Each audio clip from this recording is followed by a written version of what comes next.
So, good morning, everybody. I'm Louise. I'll be the facilitator. So let's do a few things. Eracism is the slogan of the group Erace, which was found in New Orleans in the summer of 1993. We seek ways through person-to-person communication to show that we are committed to treating all human beings with love, respect, empathy, compassion, and humility. Join us. Erace is an organization that does not espouse any political party, and we have no religious affiliation. We believe in acceptance of all people, and no personal attacks of any kind will be tolerated. We come with the intention to listen, learn, and not to argue. Land acknowledgement is that we begin today by acknowledging what we know as the United States is the ancestral and unceded territory of many indigenous peoples, and that there are many more nations and tribes that could be named here. Members of our meeting group today are on the lands of the Chitimacha and Choctaw in New Orleans, the Creeks and Cherokees in Atlanta, the Tonkoan, Lipan, Apache, and Comanche in Austin. We thank their ancestors for being stewards of these lands through the generations and through today. We need to protect and honor the history and people of these places. Despite centuries of colonial theft and violence, we should always remember that we are all still on indigenous land, and it will always be indigenous land. Format of the meeting: raise one finger, wave it around. If you want to get on the list, you'll speak for 3 minutes. For what? 2 minutes. For 2 minutes. Oh my God. For 2 minutes. And don't believe anything else I'm going to say from now on, because it's obviously all wrong. If you have a clarifying question, you raise 2 fingers, and at the end you can ask a clarifying, but it's not like to jump in with a rebuttal. It's actually just to say, what did you mean by the word that? What did you mean by this? And I guess we'll introduce ourselves. Now, again, I'm having trouble with looking at my screen in a way that I can scroll through. So I'm hoping everyone is here. Is everyone here who is Phyllis, Beatrice, Amal, Teresa? Is that it? That's all that's here right now? Yep. Okay. So let's go and introduce ourselves, just how long we've been with Erace and where you are. Phyllis. Hi, I'm Phyllis. I live in New Orleans, and I've been coming to Erace since the summer of 2008. Thank you. Beatrice. Yeah, I'm Beatrice. I'm here in East Point, Georgia, outside Atlanta. Been with Erace since about 1994 when I lived in New Orleans. Thank you. Amal. Yes, I'm Amal, and I'm in New Orleans. Well, actually, I'm not. I'm about 30 minutes outside of in Laplace, so Louisiana. And I've been coming to Erace since 1997. Thank you. Teresa. I'm in Fayetteville, North Carolina. Been coming since about August 2022. I just thought about this. I started coming to these meetings the same month I started taking pole dance classes. So that's been 4 years. Those two things. How's that working out? Very well, thank you. All right. So the reason I bought this topic is, of course, because I'm a huge football fan. To you heathens, that's soccer. And there is a lot of racism in football. There always has been. There probably always will be, as long as racism is in the world. Lots of coded racism, right? Which, when they describe, the African players or the black players in the English league, it's always, oh, they're so athletic, or whatever. Anyway, I just thought it was interesting. It was topical for a few weeks ago anyway, but I would just love to hear your opinions on this article and just what that's, what's going on there. So I am ready to start the list. If anyone wants to start, Teresa, go ahead. Yeah, this article is just in a long tradition of we want to be entertained by them, but you don't want your daughter to marry one. You don't want them to move beside you, blah, blah, blah. And no, I think social media is an invention that cuts both ways. It is a way to spread information or misinformation or attitudes or biases rapidly. I mean, absolutely rapidly. And it's not a new phenomenon. I do agree that if it's in the world, it's still going to appear, and people get, I mean, the reason we call them fans is that they do get fanatical and they get hyped up, and I think they get in a frenzy. I mean, it's one thing to cheer and get excited, but it really comes out in certain places. And this is one of the places, and I was still living in Austin, Texas when they had this debate. I don't even know what the question was posed, but I thought if fanatical and American football fans could say no, even black quarterbacks are intelligent, I thought, wow, the needle has moved some. I mean, you're talking about fans who watch so much football, even if they're racist and other things, they're just like, no, I've seen some intelligent quarterbacks, and it gave me a little bit of hope. I mean, not that rose-colored glasses hope, but it's just like, but I remember thinking, wow, if a white fanatical football fan can think, you know, black quarterbacks can make good plays and this, that, and the other, that there was a little bit of hope.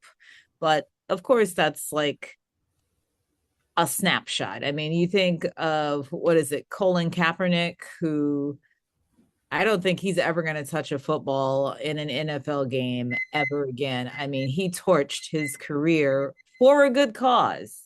Right. So I heard the beeper. Thank you. I'll wait. Thank you. Good. Amal, you're up.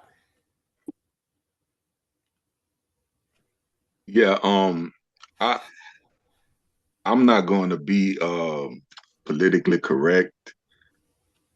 It's soccer, not football. I refuse to call it anything else. It is not football, it is soccer. Anyway, that's just a little side note. No, the I don't want to blame social media on the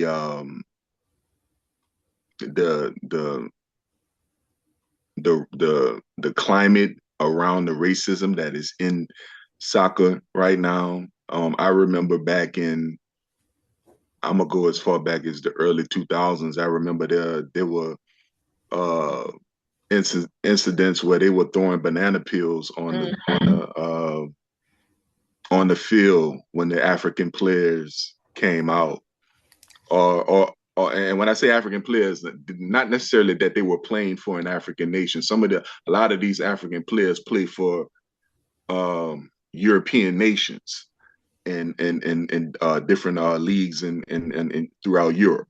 So I remember incidents where they were throwing, like I say, banana peels on there, and there were some racial slurs being heralded at these players. So, and this was before the height of social media. There was no Facebook and all of these different things at this time. So I don't want to use social media as the scapegoat, like it created the climate of the racism that we're seeing in this sport or any other sport for that matter. But since we're particularly talking about soccer, and I'll keep it to that, it's not social media. This has been a problem. Mm-hmm. Now I'll probably admit that social media has brought it to the attention of people who may not have otherwise noticed or seen it, but I don't want to make it out like social media created the problem. Do you want to get back on the list? We've got Beatrice and Teresa before you, but shall I put you back on? No. I was done. Okay. And before I get to Beatrice, sorry, the soccer thing, yeah, actually, England, I mean, well, because we invented it, but we did call it soccer at the beginning in the 1800s and then it was not an acronym, but it changed from whatever, blah blah. Anyway, it became shortened to soccer, and we did use that for a while until America adopted it. And we didn't want to have, we're like, no, sorry, we're not doing what America's doing. So we changed it back to, or changed it to football, and it's been that since the 1800s. So, quite a long time. Anywho, Beatrice. Yeah, I found some statements in the article very telling. And one of them was that the growing number of political leaders who express racist thoughts and views, and that this has become normalized, that we've created an environment where it's okay. And the reference that FIFA coming to this country where the people, where the person in the Oval Office, where there's so much xenophobia, there's so much ugly expressions toward people that are considered marginalized. Our whole immigration policy. This is as if there's a structure. This is a comfortable zone for this kind of ugliness, and I think that is so painful and uncomfortable. Another thing pointed out was that what people would not express explicitly, they would say that we wouldn't want to do that or say that, but the information is still there. The dog whistles, it's still there, and it's normalized, and it's so unfortunate. I didn't do a whole lot with the FIFA thing, but there was this big it's a fan event where you can go down to an arena, and they would selling things. People were looking at the big screens and all, and my daughter and her sister and we went down, and it was just nice watching people, different ages, different races, just having a good time. It just seemed open and fun. But always, and you might not think about it, but this article reminds us that undercurrent is there. That the acceptance, the ugliness, the saying ugly things. Political people. They said the Paraguayan senator was attacking people with his words. I mean, it is discouraging. It is belittling to people whose main presentation is their skill. That they can do something wonderful, that they can do something that's exceptional, and that is what we should honor.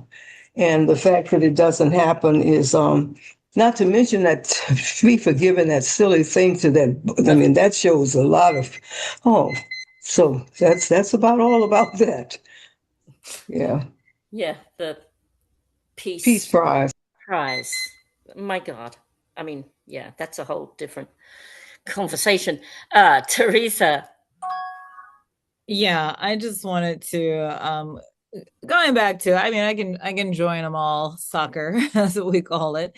Some World Cups ago, and it may have been the time before this, France's team was nicknamed Team Africa because they had so many African players on it. And that ruffled some people's feathers in a way that even suggesting that the American Pope is black. I mean, I still laugh at people saying, well, he considers himself white. I said, that's the best way to pass. I mean, why would you say no, I'm actually black? If you're passing as white, you just say that you are that and whatever. But I also remember at one point, and this is going way back, and when I watched boxing and kept up with boxing as a teenager, Jack Johnson, they hated him outside the ring. Some of them hated him inside the ring. But then he had to flaunt his wealth, and he had a white wife, and I mean, just flaunting that. Now, I know, at least on my mother's side of the family, they were tobacco farmers, and they were limited on how much tobacco they could grow because they were limited on how much money they could make, because that would make white people feel bad. And it's always this argument about, well, we can't learn Black history because that'll make white people feel bad. And that whole white people feel bad thing is what if they see any Black person that does anything successful, or they feel that, oh, it should be me. Really, you have the skill set, that should be you. But the whole, well, we shouldn't teach Black history because, it'll make white kids feel bad. It's like, where is the bottom of that? Where do you stop with the, okay, this is a human being, they have potential, they should do their best, American dream, blah, blah, blah. Because there is, as far as I'm concerned, there is no bottom. I have never had a Black person, and maybe, I don't know, it's different, but I have had white people come up to me and say that they're intimidated by me. Never yet had a Black person say that. And it kind of makes me wonder, did they have the expectation that I would be less than because I wasn't white? Are they doing some type of confession? Because I've never had a Black person say that. Teresa, the timer went off, but there's no one else on the list. So do you want to? That's why I kept talking. Well, shall I put you? I was like, I don't think anybody else has. Shall I give you another 2 minutes? Well, I'm running out of steam anyway, but it's that I'm wondering, because a lot of people, I'm not on social media personally, but I have heard it said that people will say things that they would never say in person.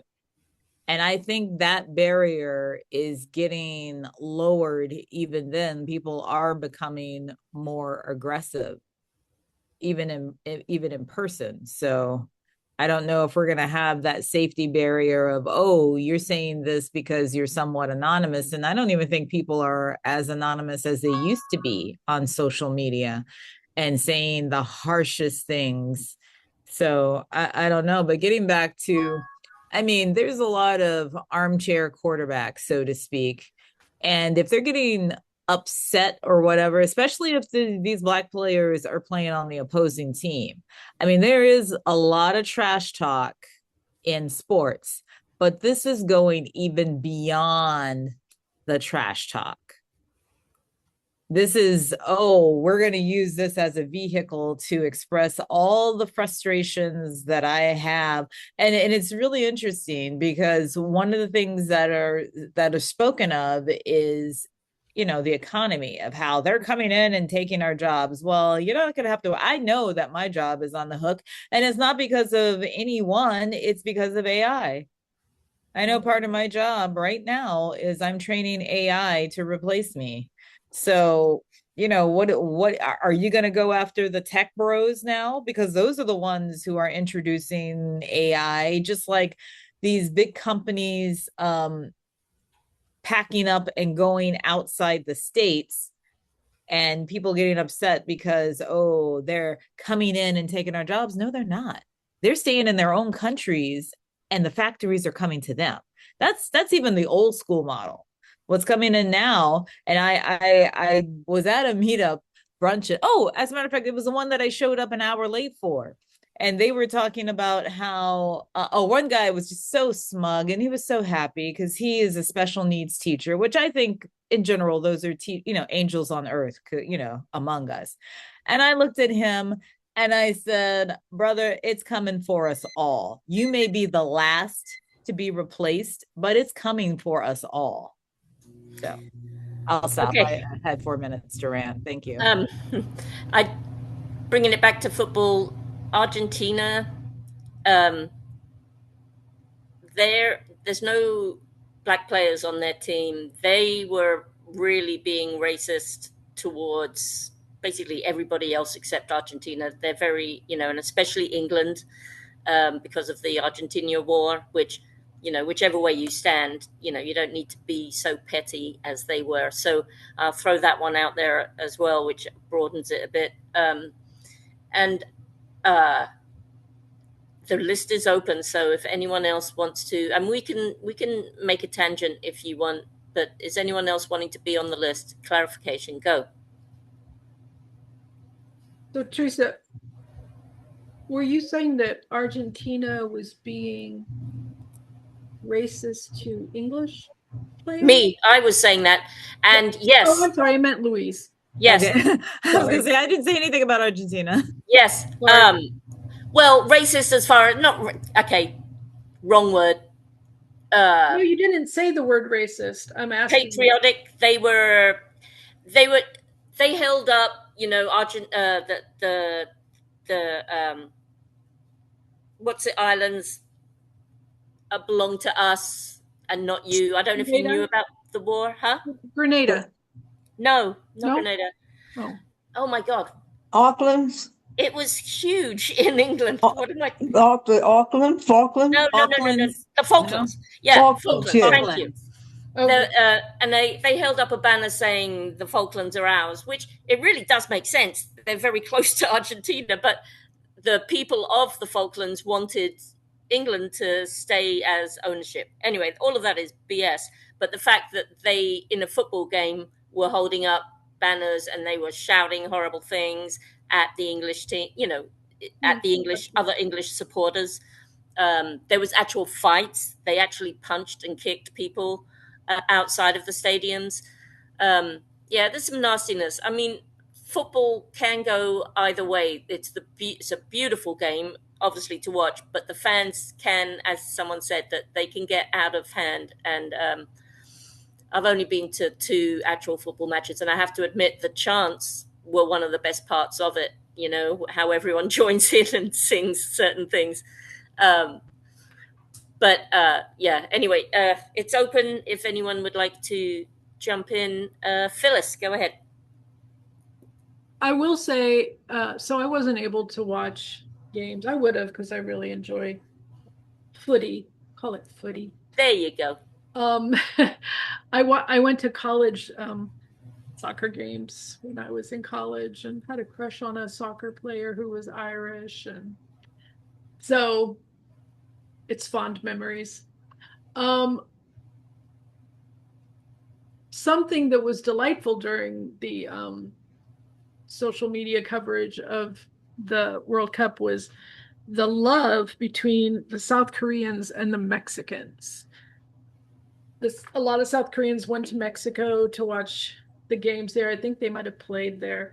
And there would be huge crowds, and Mexicans and South Koreans were trading each other's jerseys with each other.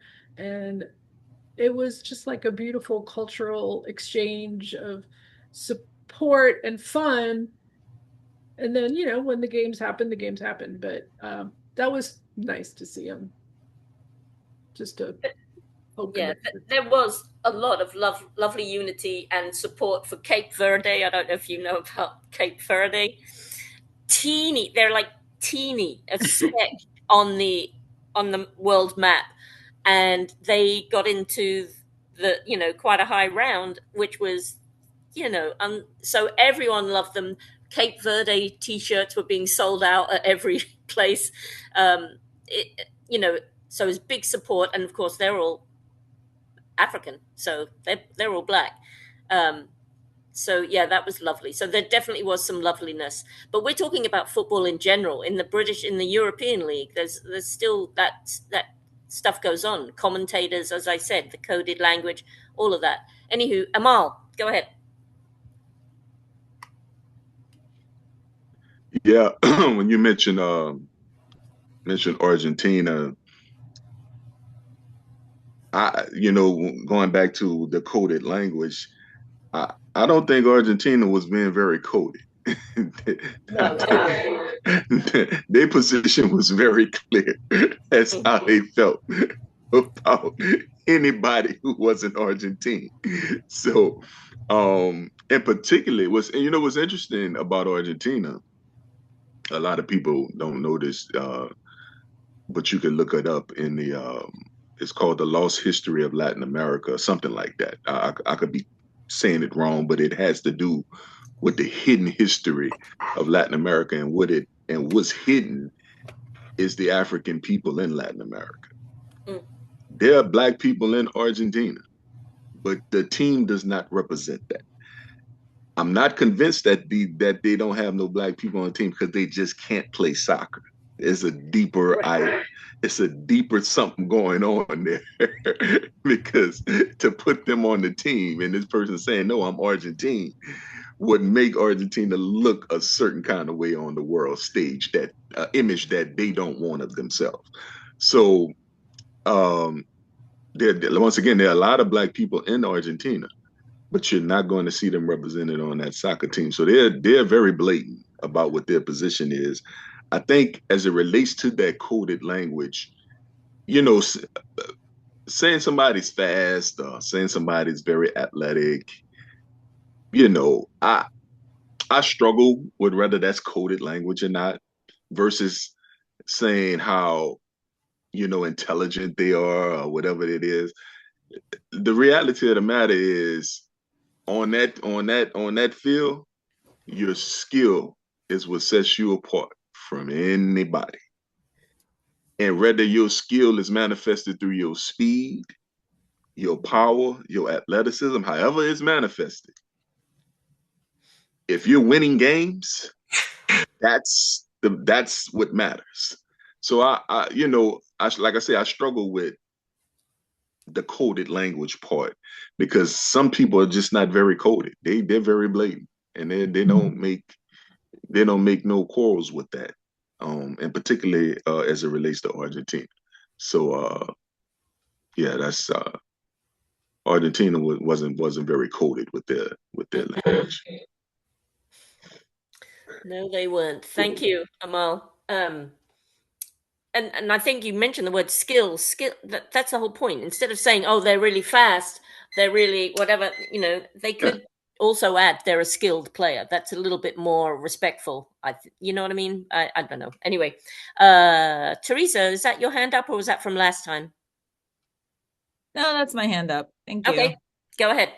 Well, since we were talking about Argentina, I remember I visited Buenos Aires when I was teaching in Honduras. And when the Honduran teachers found out that I was going to Argentina for a week or two, they said, "Oh, you'll love it. You'll love it. It's like being in Paris without the French people." I just started laughing and thinking, but it's not the first time. Like, even when I lived in Mexico, Mexicans were saying, "Oh, Argentinians or Argentine people are so arrogant," and this. So I had like preconceived notions when never even thought. The only thing I thought when I thought of Argentina was wine and tango.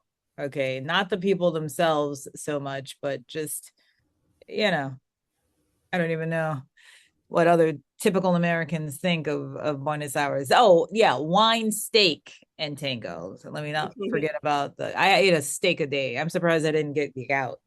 But I mean, it was so inexpensive and delicious, and had a half bottle of Malbec the whole time. So I had a great time as a tourist there. But it's just interesting how, and of course I didn't watch any of the World Cup. I just paid attention to the Europeans coming over. And isn't it interesting? At least I've not heard the conspiracy theory, but as soon as all those Europeans left, that's when we got hit with those explosive diarrhea. Y'all noticed that? But see, Hey, But here's what I'm saying: if most of those tourists had been brown, we would have tied in the explosive diarrhea with them. I'm just saying, we would have blamed them. We're not blaming them, are we? No. I thought about that just now. I was like, you know what? We started breaking out with explode. I mean, I understand that was from the farms and whatever, but I just thought, all them Europeans came over. Where have I heard this before? When they come to another country and bring their diseases. But this isn't what happened. But you don't hear the conspiracy theory. You hear the conspiracy theory about Haitian immigrants eating dogs, which right. there is absolutely no support for. So it's just, wow, they cannot be involved in some stupid conspiracy theory, and they came here in droves for this event. Maybe it's because the Brits are full of well, they're used to it, aren't they? They didn't get sick from it. Okay, so the list is open. If anyone would like to jump in, or even, if you want to go on a different tangent. And Amal, thank you, sir. Go ahead. Yeah, I know that soccer is the topic of conversation. I think a broader conversation is how does this reflect on the morale of the players? You Mm. know, what type of governing body do they have in place to make sure? Because in the article it mentioned some of these people were being physically harmed, like they were being confronted physically, not just the mental stuff that could affect you via social media, which I don't understand why people engage that sometime, but they do. But some of these people were being met with physical harm, and I think I don't understand how uh, um, a team owner or a team franchise, if you will, can invest in a player and know that these people are being physically harmed, and then they sit back and do nothing. That that part is quite interesting because that would be a loss. You invested in something that you're losing Gotcha. value that you're losing value from because this person is being physically harmed by people who don't particularly appreciate their presence on that team. And I'm not suggesting that the person shouldn't be there. I'm just simply saying what type of a I was and it's just a I'm just posing the question, what type of governing body do soccer do they have like a something in place to make sure that the morale of these players are not being affected, which can affect their ability to play on the field.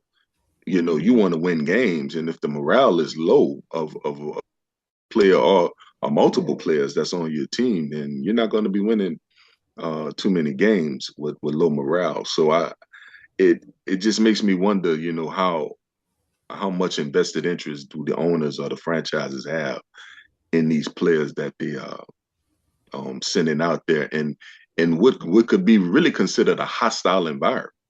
Mm. You know, who wants to work in a hostile environment? You know, this I'm going out there and the banana peels out there, people drawing monkey faces on pieces of paper and um, um, displaying them while I play. And it's just a lot that I noticed that these black players go through in soccer once again, and I'm not talking about something of the past, like as we speak, and still get out there and perform. It's amazing. It really is. Um, just before we get to Teresa, and then who else had their finger up? Beatrice. Um, I think I'll save it for the end. Sorry. Okay, Teresa, go ahead. Uh, when it comes to the question of how can the team owners not care more about the work environment, let's say, of their players of color, I believe I want to say it was Aaron Rodgers during the take a knee and all this and how he came out. I think it was him. If it wasn't him, it was some other white quarterback who initially said something to the fact of, I think it's disrespectful to the flag and this, that, and the other. And I think his wife took him, I want to say, because she came out and said, we're the problem, meaning white people are the problem for not understanding how other people experience. And he came back out and said, you know, I should have said what was really in my heart and this, that, and the other. Because I think somebody took him aside. It's like, do you realize most of your coworkers are black players? And if you don't care about police brutality, why should they give a damn about blocking you when the linebackers come? I bet there's going to be so many quarterback sacks or whatever. I think it was Aaron Rodgers who had to do a 180 on his, I'm going to embrace the flag more than I embrace Black Lives Matter, or you know, so, and then, oh, what was that one owner? You see, I'm not a sports fan, but his mistress recorded all the racist crap he was saying. And then the players came out when For the those, LA Clippers, for the LA yes, Clippers, yeah, yes, they were already the worst team in yeah. NBA. And what was his name? I can't remember his name, but I know you're talking about. Yes. So his mistress released all this stuff, and he's talking about, I feed them, I clothe them, I get, you know, really racist, paternalistic crap that he would never say about if he had like a team of all white players. And they came out and just slammed their jerseys down. I mean, they basically had an adult temper tantrum, but they weren't going to quit their $1 million jobs over some racist stuff that the owner says. So to bring it kind of full circle, the white players and the white owners don't particularly, even if they heard about it, it's like, well, we don't talk about race, religion, and politics at work. So those aren't polite things. And that's how you get to sweep it under the carpet and not do anything. Okay. So when it comes to that question, why don't they care about the environment in which these players are playing under? I just think that's a part of white privilege. You don't have to think about race because you don't think about, I mean, you don't think about it because you don't have to. And then you just want to do like, what did Laura Ingraham suggest? Shut up and dribble. Right. Just do your job. Just do your job. Thank you. Donald Sterling was his name. Beatrice. Yeah, and thinking about the morale issue, one of the points that the article made was that FIFA doesn't even make people abide by its own rules, doesn't implement the rules that basic level. So to be concerned, the indication was that the rules that should have been implemented related to discrimination in Russia and in Qatar and the US, they just kind of greenlit, they didn't worry about it. So to even think at the level of how does this treatment affect people's morale and how they play, they're not even, that's a different level of thought. They're not even abiding by the rules that they themselves have created. FIFA is not. And earlier, thinking about social media and how people are able to put forward these racist ideas, it's kind of like it's the anonymity. It's like throwing the brick and hiding your hand. It is, people feel that if I can say whatever I want because nobody really knows that I'm the one, and so there's no moral code in somebody's head that says this is wrong, I'm not doing this. The fact that I can do it and nobody knows I've done it makes it okay.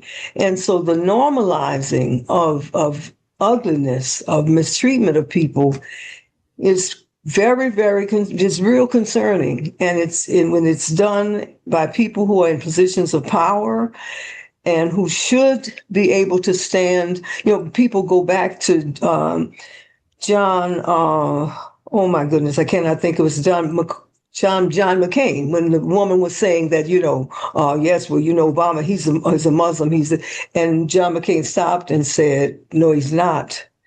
He's a good man. We don't have people who are willing to take a stand in person, to just stand up for what is just and right, and that calling people names and being unkind to them, whether it's on a football field or wherever it is, it's just not the right thing to do. And so we have normalized meanness and bitterness and low-level participation, and it's not good. Thank you, Beatrice. The list is open. If anyone wants to, or I can share a couple of my thoughts that I was writing down while you're all talking. So, I don't know. I presume assume you've all watched Ted Lasso, right? OMG, y'all. It's not really just about football. There is a certain amounts of football in it. It's about life. I know for a fact, Beatrice, you would absolutely love it.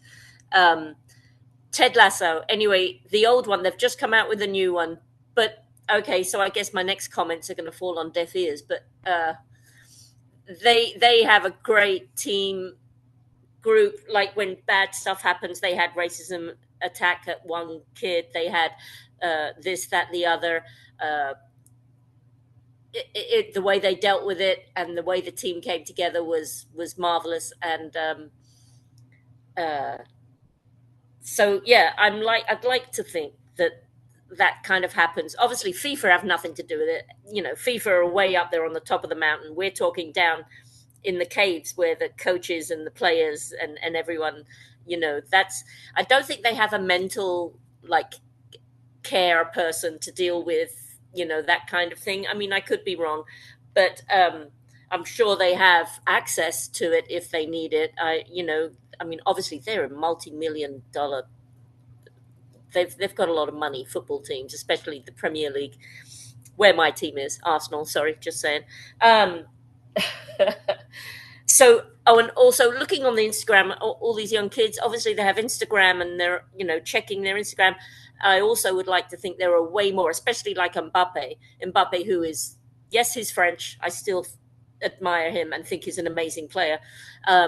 He, has way more, I'm sure, way more, like, good kudos and you're amazing than the stupid, racist comments. I would really like to think that that's the case, and they keep going with that. Plus, their skill on the field, you only have to watch. It's like, oh my God, no, Louise, stop! Don't go into that. They're beautiful player, they're absolutely beautiful players. Yeah, I guess that's about it. I think they have more support within their team players. These kids these days, apart from loads of other things that we don't appreciate what's happening with kids, I think kids are very more open-minded. And I say that only because my son, well, obviously he's open-minded, but the way he talks about groups and things that they say and things that they think, I do believe that they're a little bit more open to differences and sexuality and all different things. Anywho, Ted Lasso, you have to. Anyone want to? Oh, thank you, Teresa. Okay, go ahead. I think I must have been watching The Daily Show when Jordan Klepper was hosting, because he actually does these clips, which I think are hilarious. He goes to the MAGA crowd. Yep. Essentially, and he will ask them questions and they will say the most contradictory things with no sense of, and I know there's I'm going to guess that there are probably more thoughtful people, but that's not what they show. They cherry pick the most sensational responses so the mostly liberal crowd watching can laugh at them, right? But he went, and I think it was during the 250th celebrations that were happening around the 4th of July. And just to kind of, I mean, Louise, I love your optimism that young people are more this, that, and the other, but he got a group of white male teens who, I don't know why they don't get the, how they think black men are the boogeyman. I don't see why you don't see those as the, but if anybody's going to shoot up someplace, I think it's going to be them. But he just said so openly, no dog whistles, no filter, that the reason crime is happening is because of the black people. I mean, he just said it out straight, and I thought, wow, look at that. And he looked like a teenager. Sad. He looked like someone who has heard this all his short years, and it's the gospel truth. And with just, I mean, for something like The Daily Show, you watch that clip and your jaw drops, and in their context, you think, oh, that's funny. But in shorter amount of time than we, in a blink of an eye, that same teenager, unless he does something life altering, he's going to be the next police officer. He's going to be the next school board member or whatever decision maker embodying that crime is because of black people. No nuance to it, no nothing. And I forget which small town he was from, but it's just like, and to me, it was memorable because we have crime because of black people. I mean, just so confident, and he knew what he was talking about. Okay, Thank you. So you made me think about a point that I'd like to throw out at you all. People need to be vetted before they go for jobs like police or army or any job, basically, I think. Is there, like, what could be asked? I wish a psychologist would come up with certain questions that would be an absolute giveaway, apart from obviously, are you racist? Which they'll say no. But you know what I mean? Like some kind of question that is not an obvious question, but by their answer would indicate that they were racist or very close minded. Thank you, Phyllis. Go ahead. Oh, do you have a clarifying question? Phyllis? Teresa? What? I'm having a The day. other one, yeah. Yeah. Instead of when you say question, you're talking about like one of those When you're going through an interview, with when you're going through an interview, some kind of question, be it written, be it verbal, something, some way, going through the process of the hiring process, there is something that would indicate that they were. All right. Okay. All right. I'll go on the list and answer, but okay. Yeah. So Phyllis first. Well, first I want to say the system doesn't want to weed out people that are racist and sexist and hate immigrants. They don't want to weed those people out. When I was in seminary, everybody had to take a test called the MMPI, which is the Minnesota Multiphasic Personality Inventory, to see if any of us were crazy because of Jim Jones. All the churches started doing that after Jim Jones did. Interesting. The problem is that this thing was developed, their test was developed on incarcerated people. So they're using people who may or may not be have personality issues or whatever to weed other people like that out of a system. Obviously not every church does it because there's still wackos and clergies. But I don't think the police departments or the military or whatever, ICE, have any interest in weeding out violent people. I mean, I've just seen video after video after video of a cop not de-escalating a situation. Faced with a tiny little 18-year-old girl who's scared to death, punched her in the face. Oh, and she was on the ground.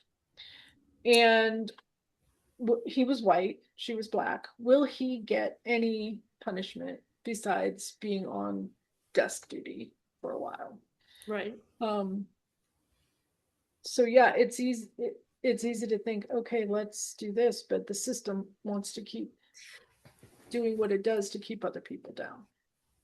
Yes, it wasn't ideal, in a great, perfect world. Yeah. Yeah. Also, I'm sorry I Aside- informed you about Ted Lasso. I don't have Apple TV.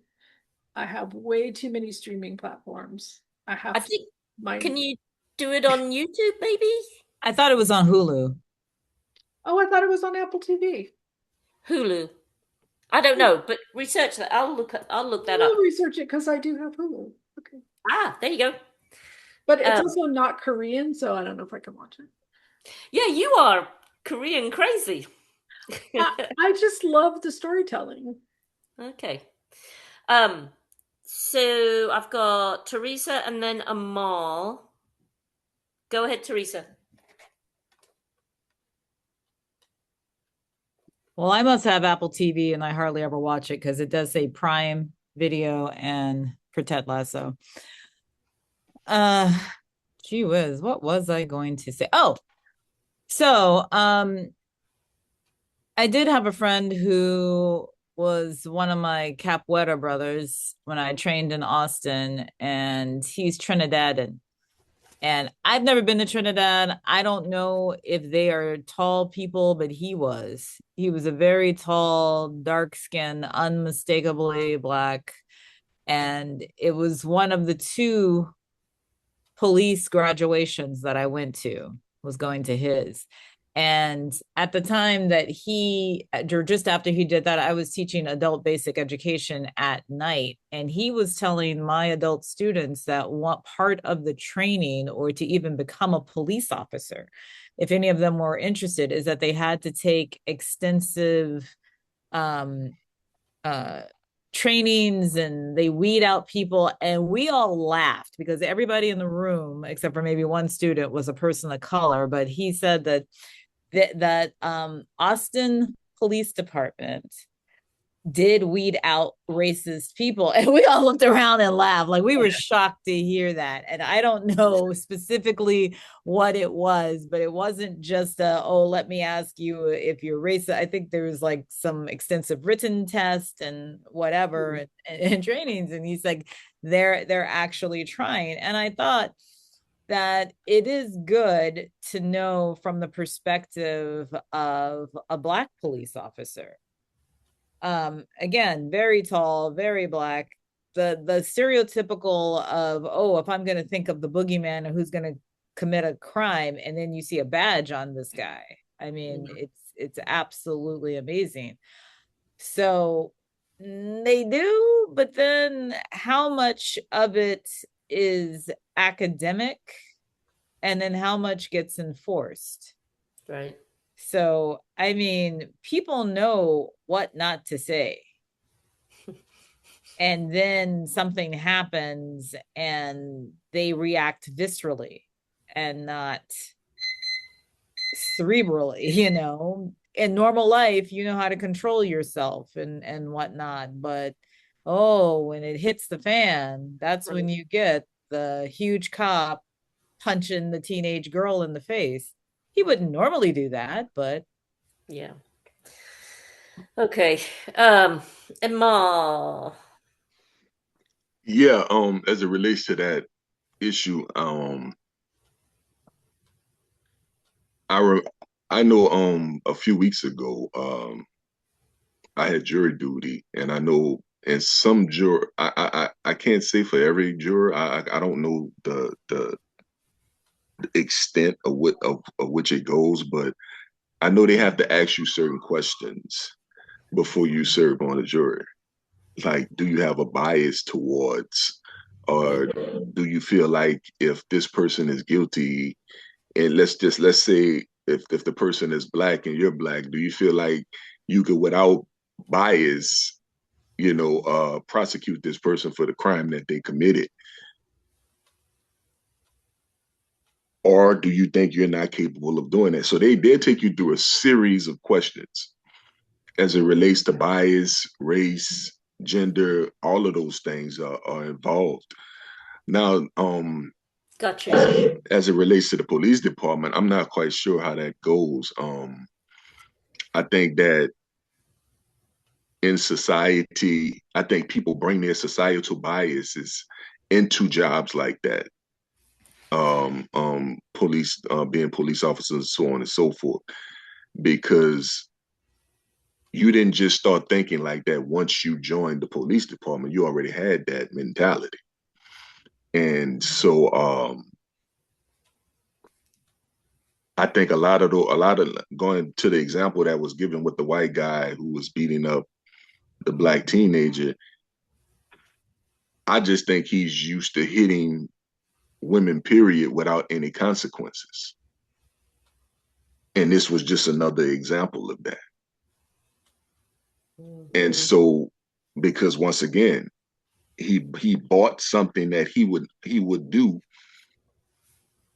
in regular society into his job as a police officer.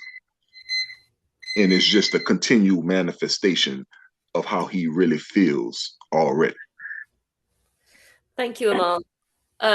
Beatrice?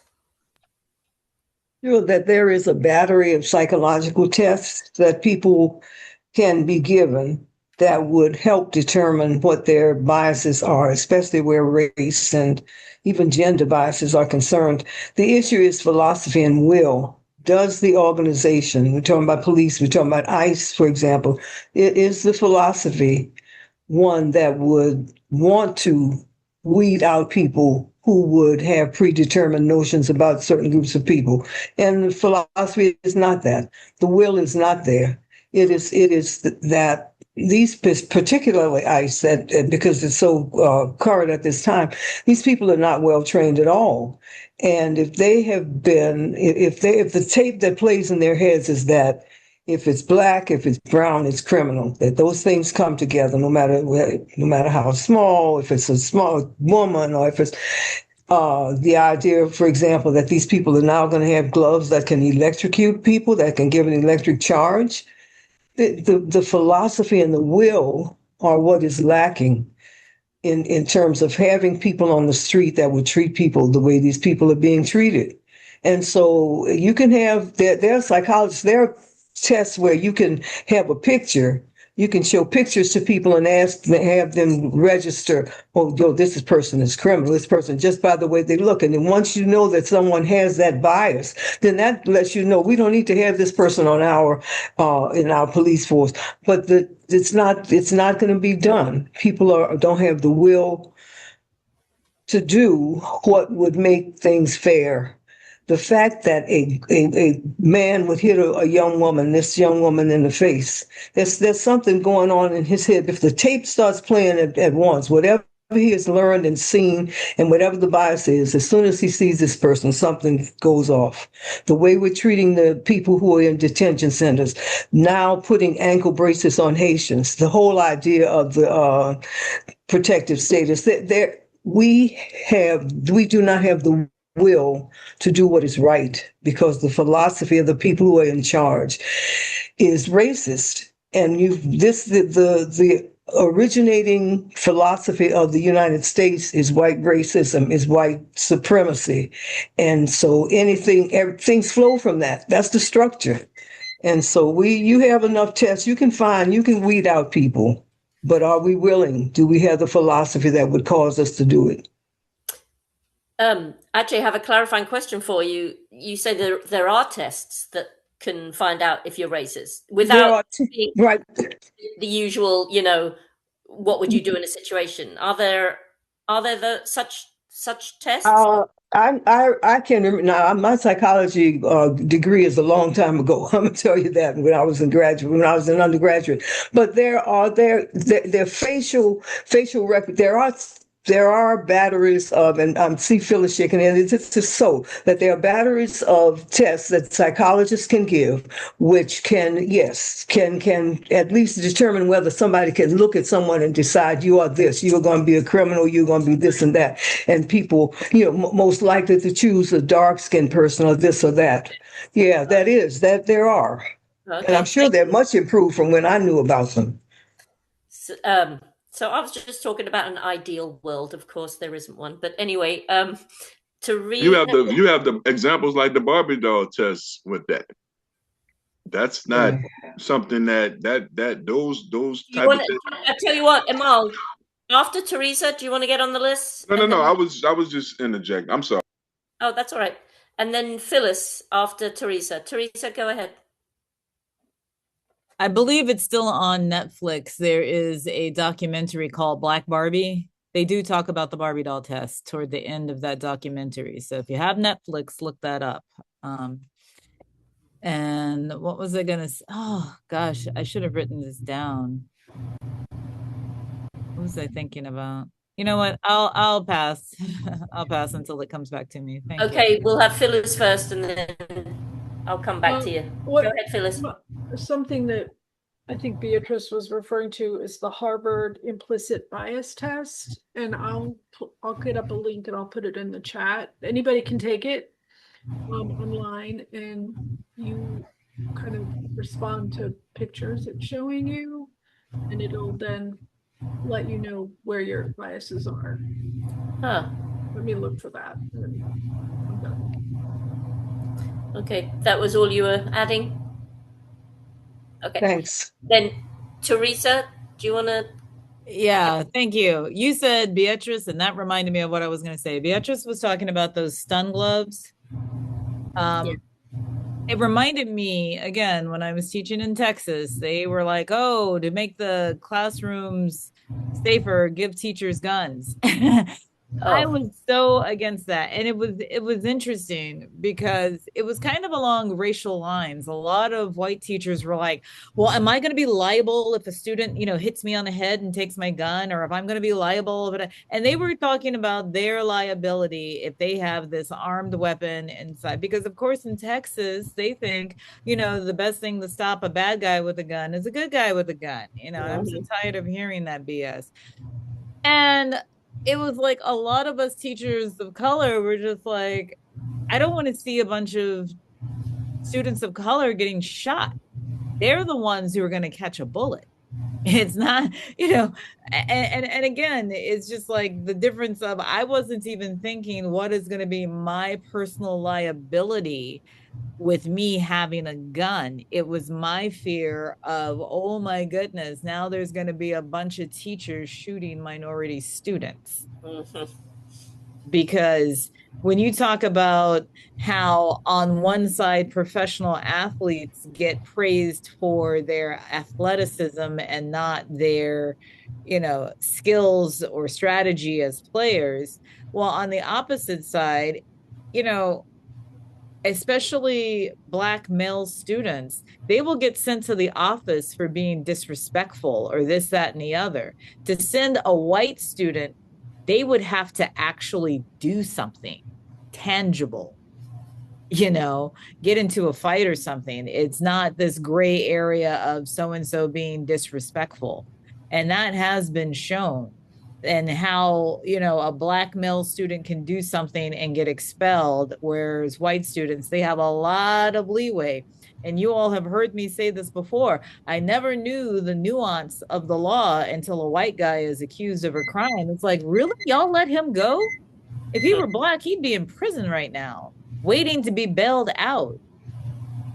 So that nuance in how we interpret who to punish starts at school. Right. Because I get amazed by it's like, you got busted for that. You would never bust a white student for that. Um, I want to hop in there unless anyone wants to get on. I have something to say about the giving teachers guns. I've been doing training and the professional development and all of that stuff for years, years. But this year, there, of course, we have to do, the evacuation drill, all of the drills, right? And one of them is active shooter, which before we've had it for a couple of years now, obviously, but this year was particularly like, okay, teachers, you can do anything, you can throw anything, you can do anything to, they've never done that before. They've just said, stay behind doors, stay with your kids, blah blah blah. But this one is, if someone comes in to the room, you can defend in any way, shape or form, which obviously in itself is extremely frightening. And then they put, and there will be no comeback on you for it. Basically, go ahead, you know, do whatever, which I thought was really weird. And, it's all also frightening anyway to have these drills. But I just wanted to add that this year was particularly more, go ahead, teachers, do it, poke them in the eye with a sharp stick, whatever you can do. I just thought it was weird. Anywho, anyone else want to get on the list, or else I think we'll start doing wrap ups and just have an early one today. Yeah, what does everyone think? Nod, yes, okay. So let's do wrap ups, and you will have 1 minute because everyone has talked, but you can have two if you want. I'll do it as I see up here. It will be Phyllis first. Go ahead. Well, thank you for bringing the topic, and also appreciate the divergence from the topic that we got into. And Yeah, sorry, it wasn't a very good topic. no, that's not the case at all. It just led into other things that are connected. Right. So, and almost every one of our topics ends up doing this. So. But no, thanks, Louise, and Thank you. I enjoyed it. It's nice when it's quiet Yeah, and gentle. small group. It is. It's really like for the past couple of ones, we've had some really nice, easy conversations. Yeah. Beatrice. Thank you for the topic and the conversation. It forces me to not just look at any, whether it's sports or any kind of entertainment, as just an event that does not include people and wonder how these people have been treated, even if it has to do with an actor on in a scene or whatever. It forces one to be aware that these are human beings, not just somebody who's out there doing something that you are watching and applauding or being a fan for. What is happening to this kid? Who has what have people said to him or her? How is he being treated? How is he being supported emotionally if he's been hurt or she? And so it makes you aware. It's a good topic. Don't have any issues about that. It just makes us always be mindful, and that I'm not ever a stand on the side person that just has stuff happening in front of my face, that I want to investigate and want to be aware and be conscious. Yeah, thank you. Thank you. That's because you're a great person. Bless your heart. Don't. Okay. Thank you. Amal. Yeah, actually, absolutely a great topic. But what I don't want to do is pick on soccer as if soccer has the problem. No, it's the society Oh, of course. that has the problem.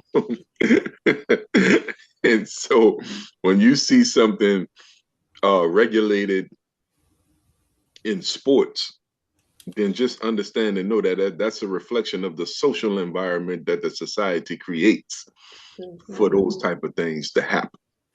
So yes, soccer is you can point the finger at soccer, but ask yourself, when these players come to these games who basically bully and torture these players, when these fans come to the game and bully and torture these players, they're only a reflection of what the society that they live in is. Of course. And that's what that is. It's not about the game of soccer.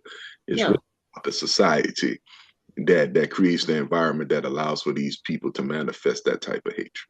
So, right. Agreed. Thank you, Amal. Teresa.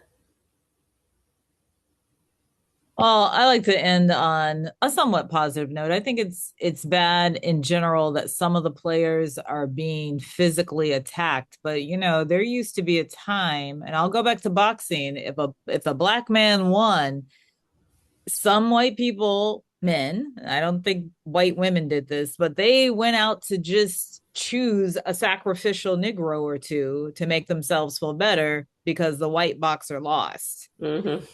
So I'm glad that times have gotten marginally better, but that type of anger and hatred, maybe it just changed forms or something, but it really goes back to, and I didn't say this during our big discussion, or I touched on it a little bit.